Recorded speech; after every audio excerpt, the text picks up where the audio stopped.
Ya, Anda penggemar kue lebaran, kue kering seperti nastar, kastengel, putri salju mungkin sudah tidak asing lagi untuk Anda.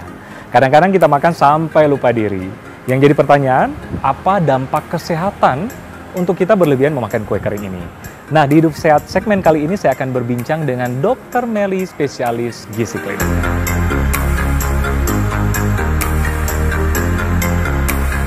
Oke pemirsa, sekarang saya sudah bersama dengan Dr. Melly, spesialis gizi klinik. Ya. Apa kabar dokter? Baik dokter, apa kabar? Oke, luar biasa tentunya. Nah, kita masih dalam suasana mau lebaran dokter. Kita diperhadapkan dengan beraneka ragaman makanan termasuk kue kering. Kue kering. Ini nikmat-nikmat nih dokter. Tapi mungkin pemirsa ingin tahu kenapa sih kita tidak boleh berlebihan makan kue kering? Gampangnya kecil tapi padat dok kalorinya gitu. Jadi kayak tiga nastar tuh dok, ya. Kan biasa ya nastar, Bener. kastengel tuh Kastengel pasti ada tuh di rumah setiap orang gitu ya. Kalau lagi lebaran. Natalan dan lebaran sih sebenarnya dok ya. Nah 3 biji kecil-kecil itu dok, kalorinya sekitar 120 sampai 140 kalori. Wow. 3 itu. Yang imut gitu dok? Imut itu. Imut itu cuma 3 bunder-bunder kecil itu atau 3 panjang-panjang itu 120 sampai 140 kalori.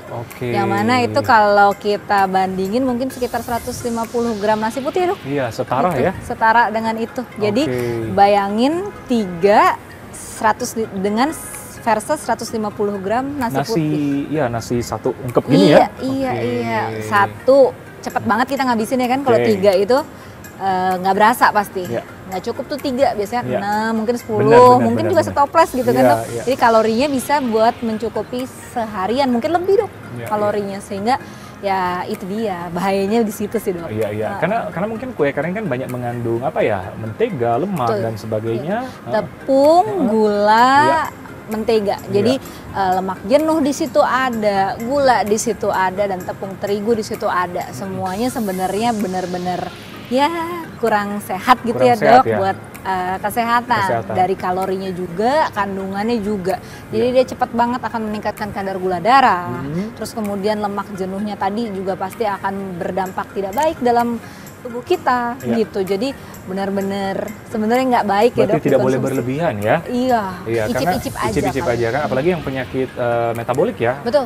Kolesterol, gula, hipertensi gitu, dislipidemi. Jadi yang kolesterolnya tinggi, trigliserid tinggi, itu hati-hati banget deh kalau misalnya mau makan kuker pada saat lebaran. Nah, ada batasan khusus nggak dokter?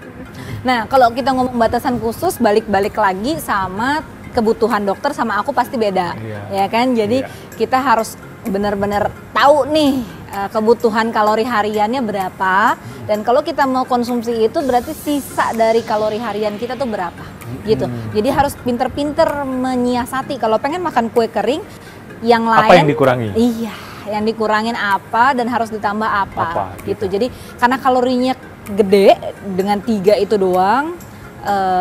Kita harus menambah apa nih? Yang pasti yang kalorinya kecil tapi jumlahnya banyak adalah sayur dan buah. Gitu. Jadi itu harus balance ketika nanti kita berencana konsumsi kue kering pada saat lebaran. Dalam jumlah yang banyak ya. Jumlah. Dan mungkin pemirsa ingin tahu dokter, berapa sih jumlah kalori sehari ya?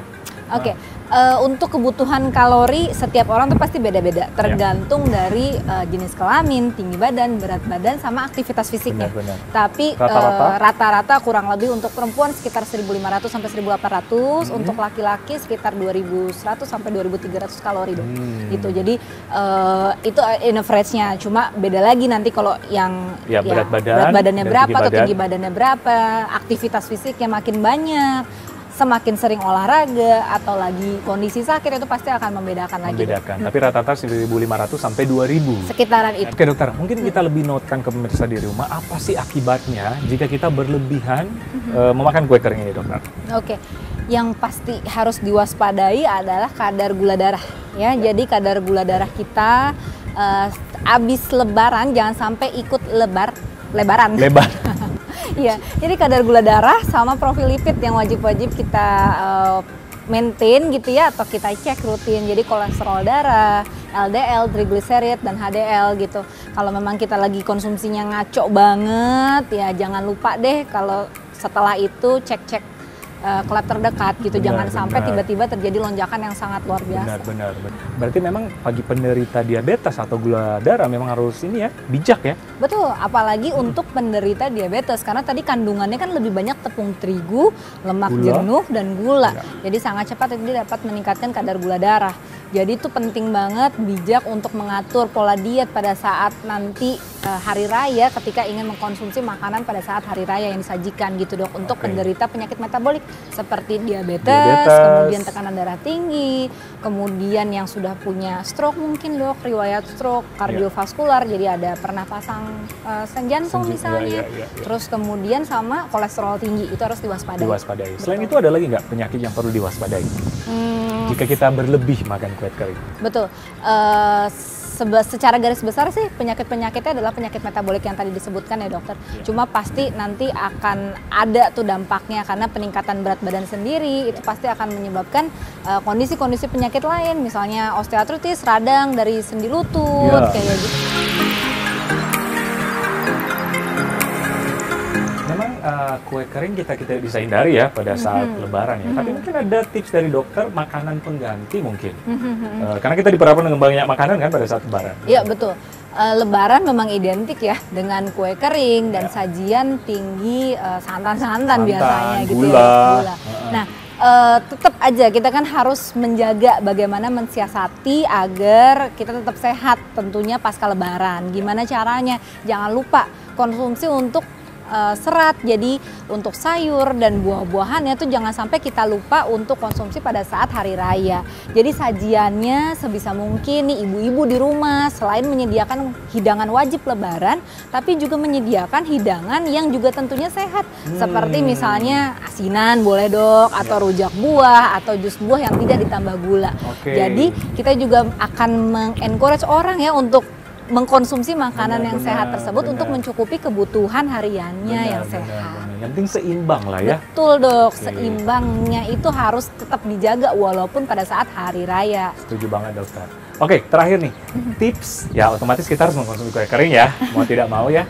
Kadang-kadang jadi penggoda nih, tapi adakah tips untuk mengkonsumsi kue kering yang otomatis sehat untuk tubuh dok? Iya, balik lagi ya, kalau tips mengkonsumsi yang sehat untuk kita adalah yang penting tadi patokannya adalah seimbang tadi dok. Jadi tadi kita udah konsumsi yang seperti itu, protein, serat, buah, sayur itu jangan sampai lupa untuk konsumsi juga pada saat hari raya. Jadi konsumsi dengan makanan seimbangnya tadi itu harus tetap diperhatikan walaupun sajiannya ya kita tahu sendiri ya dok seperti apa hari raya. Gitu. Dan membatasi mungkin ya. Ya betul, membatasi asupan dari si kue kering tadi gitu karena kita tahu bahwa tadi kalorinya gede banget dan memang kandungannya sebagian besar tuh nggak terlalu baik ya dok buat tubuh. Oke, mudah-mudahan pemirsa di rumah memahami ya. Iya, mudah-mudahan. Supaya pada waktu lebaran tetap sehat, tubuh tetap sehat, bisa mengkonsumsi pun makanan-makanan yang seimbang dokter ya. Betul, dengan jumlah yang sesuai tentunya, jangan sampai berlebihan kuncinya. Oke, terima kasih dokter. Informasinya sangat menarik. Yang penting pemirsa kita bukan melarang untuk memakan kue kering, tapi bijaklah dalam memakan kue kering otomatis ya. Oke dokter, besok kan udah Hari Raya Idul Fitri nih. Mari kita ucapkan pada pemirsa setia, hidup sehat bersama Dr. Ekles. Kami mengucapkan Selamat Hari Raya Idul Fitri. Minal aidin wal faizin. Mohon maaf lahir dan batin. Akhirnya kita sampai di penghujung acara. Sampai jumpa di Hidup Sehat bersama Dr. Ekles minggu depan.